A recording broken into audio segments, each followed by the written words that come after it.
Hi there, my name is Willy Bearden, and I first started out in young adult life working as a firefighter EMT.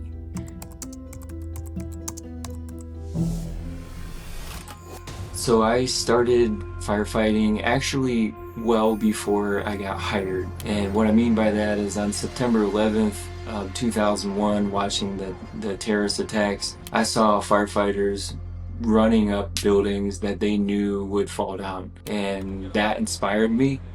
And a few years after that, I volunteered to go through a pre-service fire academy at the local community college as a result. And then I was hired in Southwest Michigan at a fire department. So growing up, I always had wanted to be a firefighter. We took a field trip for school when I was in kindergarten. I remember putting on the boots and the air pack and not knowing anything really about it, just that I was in a firehouse and it was really cool. So I always had that as a dream, and it just became a reality when I was searching for a way to really help people. Yeah, so starting firefighting is exhilarating. It's also extremely stressful. Um, it's a process from beginning to end and never ends really to get hired and to learn all the things you have to learn. So it's really interesting and exciting and challenging physically, mentally. Um, your whole life changes. You go from I used to work a 9 to 5 to now I'm up in the middle of the night responding to emergencies. I'm in a firehouse. And when you start, you're the newbie. What that means is you're the one staying up late, you're the one cooking and cleaning, you're the one doing whatever anyone else wants you to do at that time. And it's kind of a cultural piece. But it was really exciting, and it was great. The first year, I was awarded Rookie of the Year, and it's a little celebration. I don't think they gave me anything. My name went on a plaque, but it was just a representation of my personality.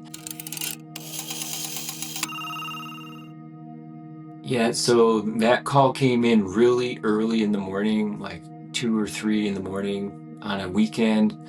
It would have been time with the family would have been home, all of them. So it was a surprise to us to arrive, seeing the door open. The garage door was open. There was black smoke billowing out. We didn't see anybody outside, so we knew that people must be inside. So our first priority is always rescue. And so my position at the time was to throw a ladder to the roof and do what's called a vent enter search, where you break the window, you go in, crawl in the room, shut the door, search the room, and come back out. It's a last ditch effort to save people. The crew that had went in on the first floor threw the fire chief out the house, and he was at my feet. So of course I switched gears. I went into medical mode, checking all of his vitals. He was unconscious. He was barely breathing.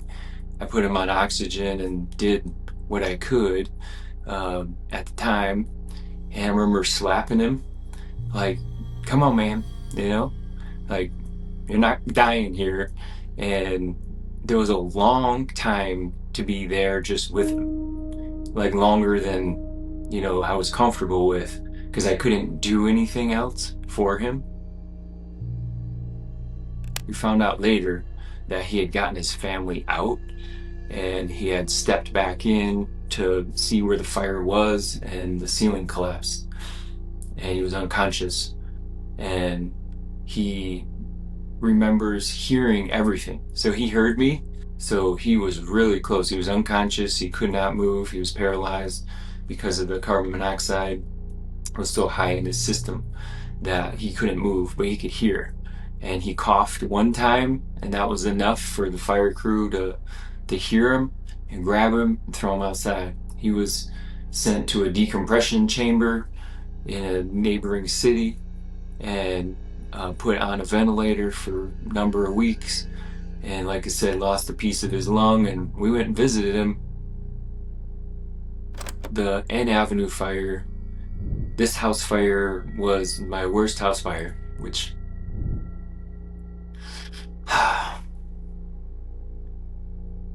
all right, so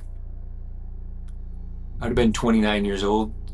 I would have had about 4.5 years on duty as a firefighter. I had been promoted to driver operator, which is an engineer. So I would drive the fire engine and the crew and set up everything on the outside for crews to go inside. So on this day, it was a Saturday. It was early morning in April, Southwest Michigan. Pretty decent weather. I remember it sunny, warm, and I had one other firefighter with me, and we had just gotten back from a medical call, and so we were in the dispatch area of our station and heard dispatch for a neighboring department, which we bordered at the time. And the report came over the radio that there was a house fire, residential structure, 17 people trapped in the house at the time.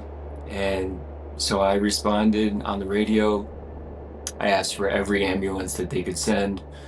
And it was really only about a minute and a half, maybe 2 minutes drive. So it's very, very quick. So we went from the office dispatch area to in the engine 2 minutes later on the scene of a fully involved house fire. And fully involved meaning the temperature had reached at least 1200 degrees, the smoke was on fire, had blown out the front, and there was a lieutenant that responded from nearby in another vehicle. And so he was given orders. I pulled up just like you normally would, or I would. I started to get the pump ready, knowing crews are going to have to go inside. The lieutenant looked to me and my partner and said, "I want you inside." So normally firefighters wait until there's at least two other people. So the rule is 2 in, 2 out. If you go in, you have 2 other people waiting to help you if you need it. This didn't happen this time. It was the scenario you hope you don't ever have. There's people yelling, running all over the yard, and I had a 200-foot hose, but only 50 feet to the front door, so I had to run around the yard to try to alleviate any kinks, and then had the lieutenant charge the line and told me to get inside. And he had separated my partner and I. A partner went around the back with a ladder, and I didn't know where he was, so I was on a hose line by myself, within view of my officer. And so I got to the front door. It was extreme heat, enough to be melting everything. And the front door, the screen door, kept getting caught on the hose. Every time I would try to pull the hose in a little farther, the screen door would get caught. And I don't remember thinking, I was just reacting. And I literally pulled the door off the hinges and I threw it in the front yard. I was asked later by some investigators, how come the front door was in the yard? And it was because it was getting in the way and I had to get in there. So I got into the front part of the house, the main front door, where the bulk of the fire was, and I was doing my best to extinguish the fire. It was blowing out all the drywall. I couldn't see anything. I was getting steam burns in my neck, on my hands, anywhere there wasn't like major fire protection for me. But I recall there was a moment where it was like a light switch went off and the fire was out. And I remember thinking like, okay, I nailed it, I hit it. So priorities to always rescue. Like that's the first step, is rescue. So I started searching. I found my partner. I also found other firefighters on the outside of the house that had come in through the windows. And I went to a bathroom, nobody there. I went through a bedroom, heaps of clothes everywhere. I did my best to search. I didn't find anyone. I got to a back bedroom, and that's where I found my partner. There was another firefighter there. They were handing a kid out the window on a ladder to another firefighter. There was a bathroom in the room.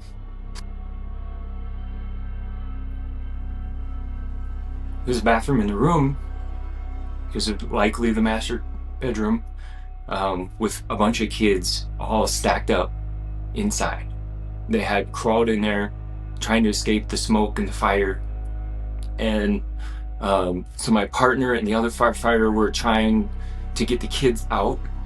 And there was also an adult, a female, in the room, unconscious. So I grabbed her and another firefighter. I don't know who they were, I can't recall, but we took her out through the house and we laid her outside in the front yard. And just hoping that someone would be there to help her, because we had to get inside more. There was more people, there's more kids, and went inside.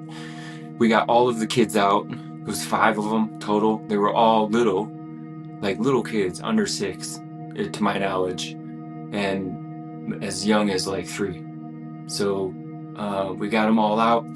We confirmed there's no other people in there. Ran back outside, and no one was with the adult female. And mind you, there's 5 kids not breathing, and there's lights and still smoke and people running everywhere. And so I attached myself, or assigned myself, to the 22-year-old woman, and she had burns on the bottom of her feet going up her legs. She had burns on her hands. She had burns on her stomach, and it looked like what she had been doing was running through the fire. And I found out later that's exactly what she was doing. There was more people in the house, and she was saving them. We ended up having multiple ambulances come from all over the place, and so I ended up loading my patient, and I rode to the hospital with her, and she was still not breathing. She was breathing, but very slight. And of course, we get to the ER, and nurses are yelling. They're blaming, why are these kids not packaged this way? Kids are showing up, not breathing. We experienced a death, or maybe 2, but not a bunch of kids. And we did the best we could. That one was really, really rough for me, because I was at the hospital, and all I wanted to do was go home. I just wanted to not be there. I don't know that I ever really processed all of that. I had the opportunity to tour that home several weeks later afterward, which was actually really helpful, because the whole time I kept thinking, why would this happen? What's good about this? The firefighter community criticized me for doing what I did, go inside alone, but they also would have done the same thing given those circumstances. So I took criticism, and I was defended by my own fire department. There was nothing, didn't do anything wrong, did everything that I could do right. We all did. It made me more at peace with what happened. And the kids that were there, there's no judgment on the family, but they were sleeping on mattresses on concrete floors. It wasn't glamorous. It wasn't like a well-built home. People everywhere and all ages, and they were all family. And actually, I should say, one did survive that we pulled out of that house, one little kid. So yes, people did live, but the chief basically told me, just put this one behind you. It's not good.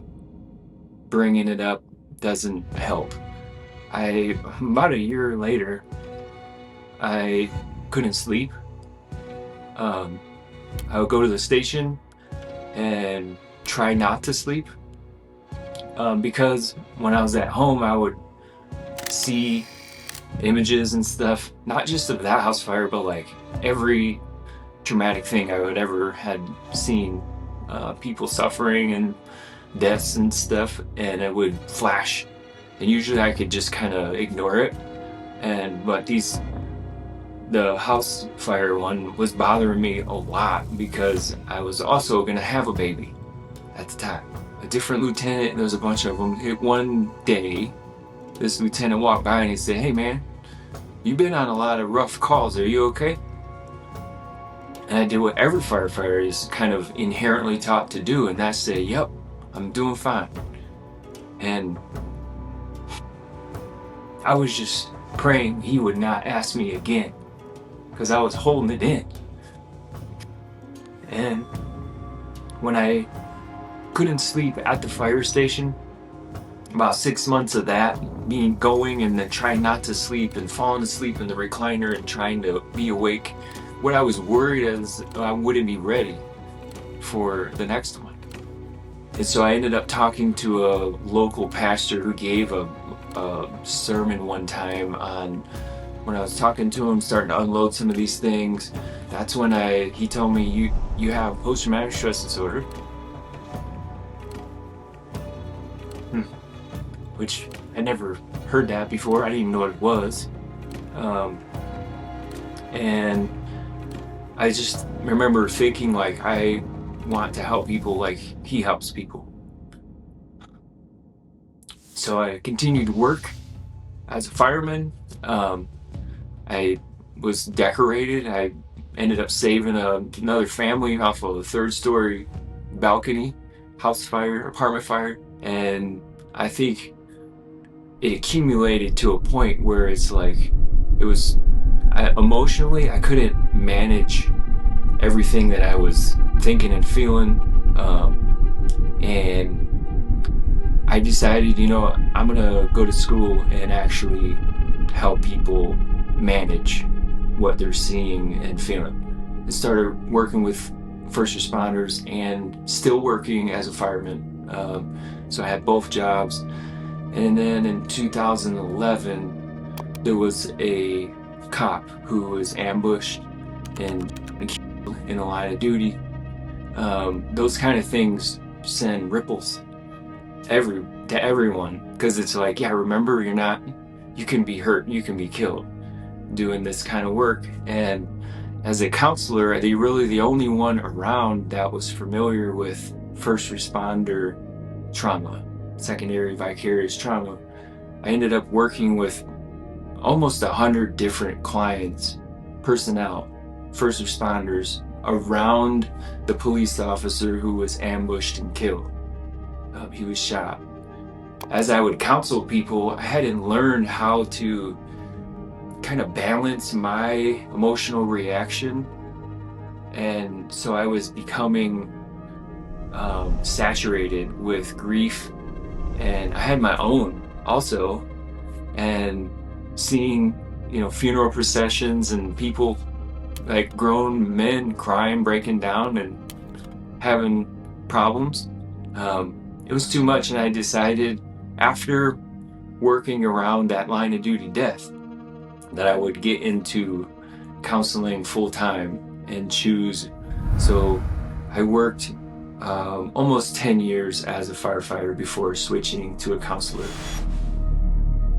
So the story about the family on the 3rd floor balcony apartment fire was actually the very first fire I responded to when I got promoted to a driver, an engineer. So it was my responsibility to arrive. I would be first due, or first engine, or first personnel on scene. And so I had another firefighter with me. His name was Grant. And we responded. Initially, the call came in as a apartment fire on the 2nd floor, and that people were jumping. And so this was my very first fire alone, without somebody training me or giving me guidance. And so I was ready. I responded.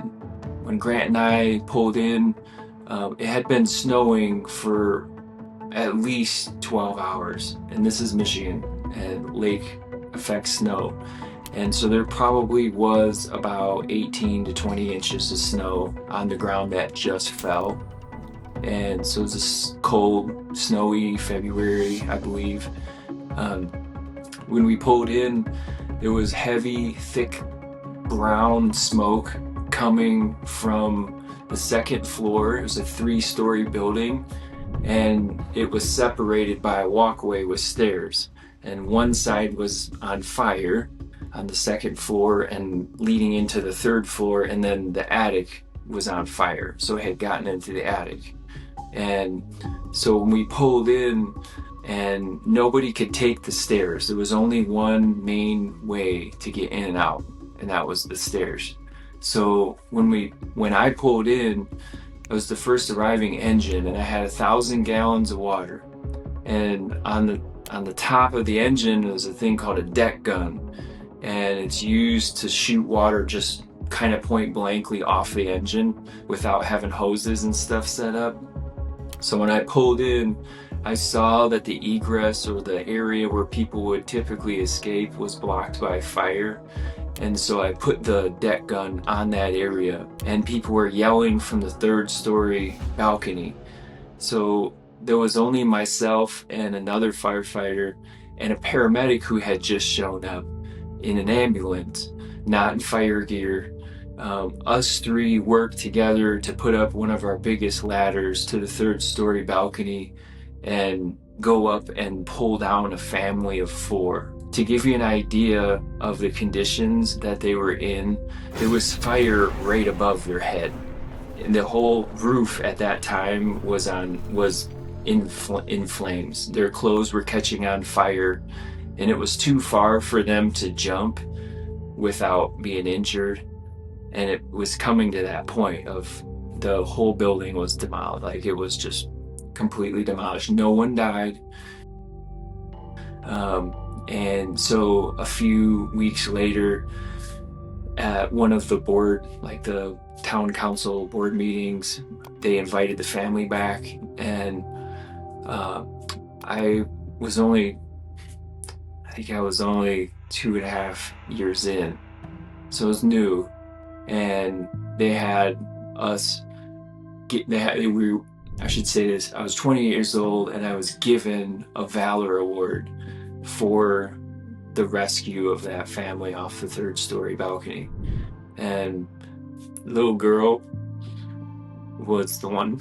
It's a good story, but I'm crying because anytime kids are involved, it just amplifies stuff. She presented me my Valor Award, and it was like me being able to say, you're thank you and you're welcome, and I would do it again. Yeah. So PTSD is something to wrestle with. I've found that it comes and goes, and it just kind of shows up in different ways, and triggers reminders. I don't have intrusive thoughts or flashbacks anymore. I'm not bothered by it. When I am consciously trying to think about it, it makes me sad. But at the time, to cope with the number of fires and tragedies and stuff, I learned to turn my emotions off. And so then that caused problems in my personal life, because fast forward, I had a daughter, and she crashed her bike, and she was screaming bloody murder. She crashed her bike, and she had a big, thing, road rash on her knee, and I remember at the time I was very cold and callous, and just like, you're fine, because she had no idea, like, I had just pulled out dead children from car crashes, and so she's alive, and then she's okay. My family noticed that I started to become very edgy and not friendly, kind of like a porcupine, like, don't get close to me, I don't want to talk to anyone, and isolated. Was drinking a lot. So after having seen a counselor for a number of sessions and going through my own master's degree and like helping other people, I think I process these events over time. And uh, today, sleep like a baby. Uh, I don't firefight anymore, but I have some good memories. And now what I do is leverage some of what I've been through to help connect to other people and help them process what they're dealing with. And I can say I don't have PTSD from firefighting now. It could quickly come back, especially if I allowed myself to be exposed to more triggers. Yeah, so what I recommend for people who are dealing with something similar is, first and foremost, we got to draw a line in the sand somewhere. And it's time. It's never too late to reach out and to talk to somebody. I've found that there's two things to pay attention to, and one is avoidance, for avoiding people and places and things and reminders and everything about what happened. Sometimes it's for good reason, but to avoid things on a grand scale eventually leads to isolation, which is the second thing to pay attention to. If you feel shut down, if you won't let anyone into your world, let anyone into actually how you're doing, and you put up walls around you, those are isolation and avoidance are two big culprits of just bad outcomes. Nothing turns to good when you're isolated and avoiding everything. So opposite of that is to be connected and engaged. And so connecting with what happened, being able to kind of come to terms with it on your own or with guidance. I always recommend guidance, but people have been through a lot and can heal. You just have to have support, have to be understood. I always say you don't heal until you're heard. So if your story hasn't been heard and you don't feel understood, then you're not going to heal. So the first part is to connect with yourself and at least one other person, preferably a professional, but I know it costs money and there's all kinds of things, who and where and how does this all work, but connecting with another human being about what happened helps. There's a lot of other things that help, medication to some degree, different ways to, behavioral ways, but I think at a core level, it's human to human, and someone saying, hey, it's all right, like, it's over now. It's over, and you're gonna be okay. Sometimes we need to hear that, even as adults. So coming back to 9/11, some people don't even know what that is. They weren't born yet. They weren't affected by it. There's a lot of people who were affected by 9/11 and what happened, and especially those firemen. There's 343 firefighters who died in 9/11 on that day in the towers, and those folks are truly the heroes. I gotta give them credit. They knew they weren't coming back and they did it anyway. So if anybody's a hero, it's those people who never actually came back.